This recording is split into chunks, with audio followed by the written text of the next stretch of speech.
જે વડાપ્રધાને દિલ્હીની ખુરશીને શક્તિની જવાબદારી સમજી અને સત્તા કરતાં જમીન સાથે વધુ જોડાયેલા રહ્યા, એ નામ હતું એચ.ડી. દેવગૌડા.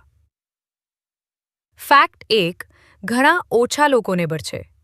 દેવગૌડાજીનો જન્મ એક નાના ખેડૂત પરિવારમાં થયો હતો.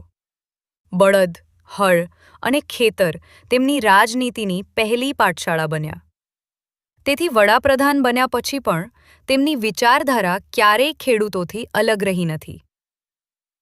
ફેક્ટ 2 1996માં જ્યારે તેઓ વડાપ્રધાન બન્યા ત્યારે ન તો તેમની પાસે બહુમતી હતી, ન તો મોટી પાર્ટી. છતાં દેશે એક શાંત, સાદા અને ઈમાનદાર નેતાને સરકાર ચલાવતા જોયા. ફેક્ટ 3 દેવગૌડાજી હિન્દી સારી રીતે બોલતા ન હતા, છતાં સંસદમાં આત્મવિશ્વાસથી બોલ્યા, કારણ કે તેમની સાચી શક્તિ ભાષા નહીં, નીતિ હતી. ફેક્ટ 4 વડાપ્રધાન પદ છૂટ્યા બાદ તેમણે સત્તાનો અફસોસ કર્યો નહીં. તેઓ શાંતિથી પોતાના રાજ્યમાં પરત ફર્યા અને ફરી જમીન સાથે જોડાઈ ગયા. ફેક્ટ 5 ઇતિહાસ તેમને સૌથી ભાવુક વડાપ્રધાનોમાં ગણે છે.